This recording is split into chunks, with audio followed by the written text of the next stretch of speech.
Bonjour Lydie, Société HK Conseil. Bon, je ne pouvais pas vous laisser comme ça.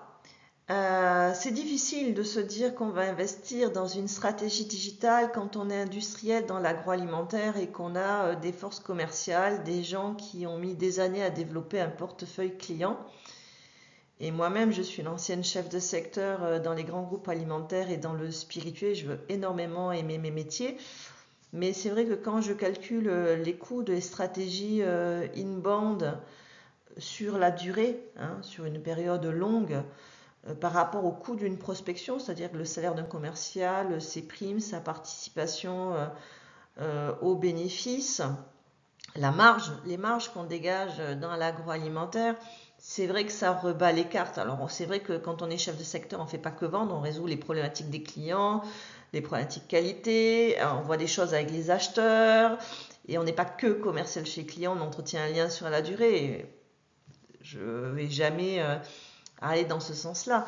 Néanmoins, je pense qu'une stratégie d'inbound peut développer et appuyer le développement commercial et éviter de la prospection en fait dans le dur, ce qui décrédibilise l'entreprise et fatigue en fait les clients. Et plus on fatigue le prospect ou le client, plus il devient allergique en fait au discours commercial et plus il nous appelle en fait seulement quand il a besoin et ne se projette plus sur la durée avec un fournisseur comme on a tendance à le faire dans les achats. Parce que voilà, on sature des sollicitations, que ce soit par mail, au téléphone ou par la visite des commerciaux qui nous mettent en avant des produits. Mais en fait, ces produits, on n'en a pas besoin. On a besoin de certains produits, mais des fois, le fournisseur, il n'a pas. Donc, bon, je pense que l'inbound est un appui au développement commercial.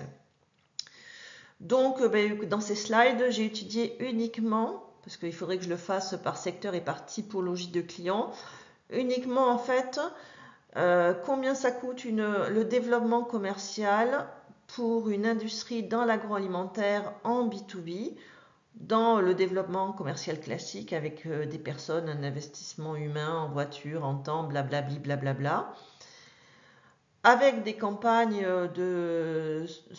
digitales en fait, hein, social ads et Google Ads, et en fait après avec une stratégie inbound.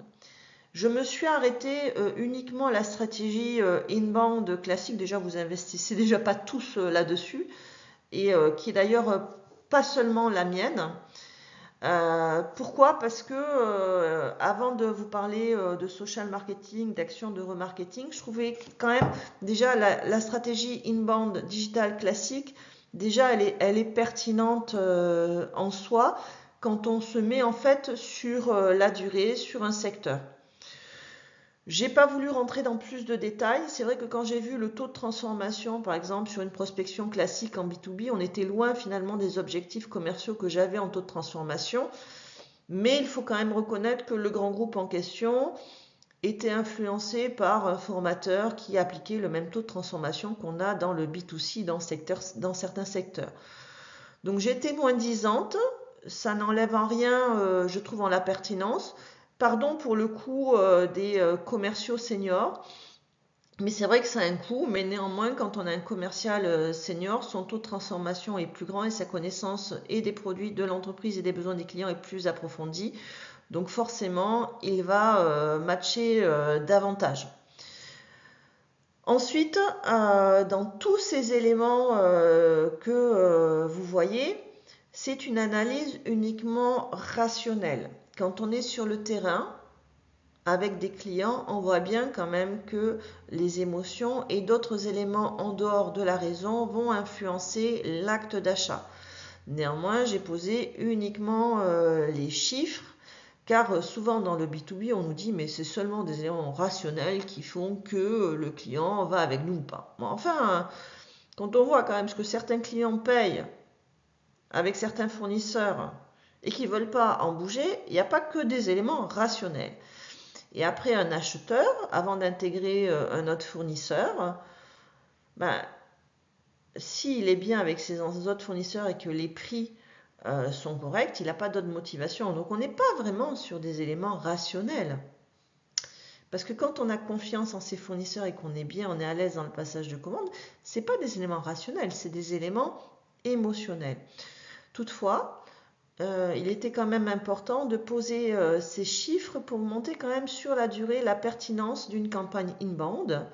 Pour vous montrer aussi les intérêts en fait d'une campagne digitale type SEA ou social SEA et aussi les coûts d'un développement commercial classique sur la durée. L'idée c'est pas forcément de les opposer, l'idée c'est vraiment de présenter grosso modo les leviers, combien ça coûte et qu'est-ce que ça peut apporter. Je n'ai pas développé le social marketing, les actions de retargeting et du coup la conquête des leads via justement des suivis de tracking de leads et des actions de remarketing derrière. Pourquoi? Parce que pour moi c'est ce que je fais d'ailleurs et j'aime beaucoup vraiment faire ça. Mais pour moi ça va de pair avec une équipe commerciale classique. Pourquoi? Je n'aime pas les outils type HubSpot, Pipedrive parce que je trouve qu'au niveau professionnel, les mails qui sont générés, le nurturing généré n'est pas du tout adapté et plus on va sur des clients qui connaissent leurs produits et leurs besoins, plus ces actions qu'on appelle des actions de nurturing, moi je les trouve particulièrement inadaptées sur des clients qui ont une connaissance des produits, des services et du marché. Voilà, ça c'est ma posture. Et aussi parce que en fait tout ce qui est tracking de leads, relance, suivi des leads, social selling pour moi doit se faire avec l'équipe commerciale de l'entreprise. Donc vous voyez, je ne suis pas seulement sur une stratégie digitale, je suis sur une stratégie commerciale complète. Mais suivant la typologie des clients, les besoins et leur niveau d'expertise, certaines stratégies valent mieux que d'autres. Petit bémol également, la stratégie digitale n'a d'intérêt que si votre client final ou vos prescripteurs vont chercher des informations sur Internet ou dans les réseaux sociaux. Tous les clients ne font pas ça. Par exemple, quand j'ai développé auprès de la restauration commerciale, mes restaurateurs ne cherchaient pas grossistes, fruits et légumes en ligne. Ils connaissaient, parce que c'était des gens de métier, la plupart des grands grossistes qui avaient là-dessus, ils savaient leurs besoins, leurs capacités de livraison, etc. Donc effectivement, pour le groupe Pomona, ce n'est pas légitime. Mais par exemple, je pense par exemple aux spiritueux qui doivent développer à la fois une stratégie de marque, des canaux de distribution et se distinguer par exemple des autres vins. Effectivement, la stratégie digitale est totalement pertinente. Un restaurant par exemple, comme il y a beaucoup de restaurants dans les lieux touristiques, une stratégie digitale est pertinente puisque le touriste va chercher en ligne des informations, soit pour son hôtel, soit pour restaurant. Il va taper sa première requête sur Google et les résultats vont s'afficher. Donc, suivant en fait les habitudes de recherche de vos clients, leurs besoins, les origines de ces besoins, en effet, la stratégie digitale est pertinente ou elle ne l'est pas. Voilà.